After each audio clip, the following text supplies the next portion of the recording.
This one looks interesting. It doesn't have a date or even say who it's from. It just says urgent. Let's go inside and have a look.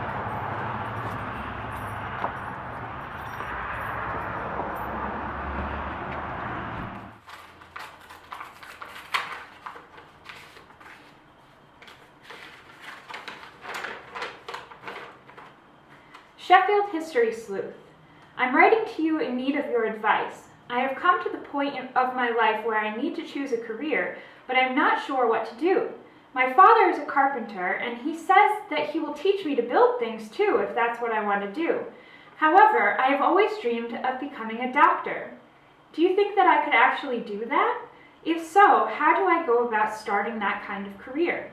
I need to decide soon because my father says that I need to start my education immediately. I eagerly await your response. Sincerely, Daniel. It looks like the date is smudged. If Daniel had left his last name, then I could have tried to look him up that way to see when he might have written it. But it looks like he must have been in a hurry. Well, let's see. The town of Sheffield was founded in 1733. Let's start there.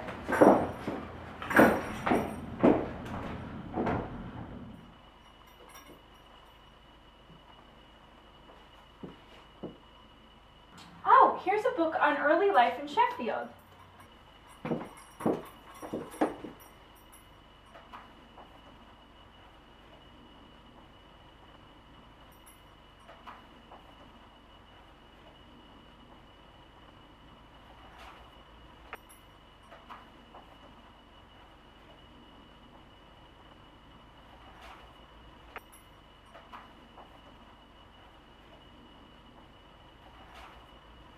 Here we are. In spite of numerous public schools and a few private academies, most education took the form of indenture. Whether it was a formally signed contractual arrangement with a merchant or craftsman, or an informal learning environment that took place at the side of a parent working at home, indenture was the most common model of education in both 18th and 19th century Sheffield. Okay, but what is indenture? Let's look in the dictionary.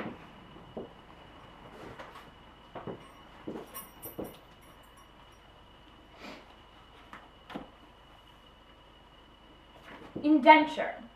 A contract binding one party into the service of another for a specified term as an apprentice. Okay, so indenture is basically working alongside a professional in order to try to learn from them.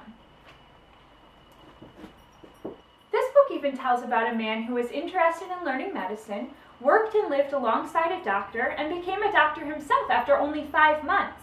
So if Daniel lives in the 1700s and really applies himself, he could become a doctor very quickly. He'd have to get his parents' permission though, and he'd have to find himself a good teacher who was willing to take him in and mentor him. Now let's try to find out how to become a doctor in the year 2013.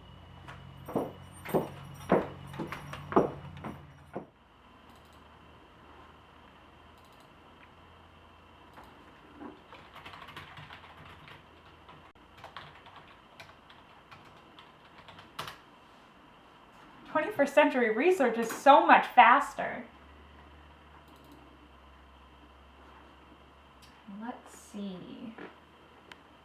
4 years of college, 4 years of medical school, 3 to 7 years of working alongside an experienced doctor in a hospital, and a few more years if you want to specialize in a certain type of medicine. That's a whole lot of learning. But the good news is, it looks like just about anyone can do it as long as they're dedicated and hardworking. Unlike the 18th century, people who want to learn medicine in the 21st century don't have to try to find themselves just one teacher. So it looks like if Daniel truly wants to become a doctor, with a lot of hard work, he can become a doctor in any century. I'll write to him now and tell him what we've found out. But it would be good to have this kind of information ready for our other clients in case they ask. Think of what you would like to be when you're older. Find out how you would do something like that job in the 17 or 1800s, and then look into how you would learn to do it in the year 2013. Be sure to write to me and let me know what you found out. Happy sleuthing!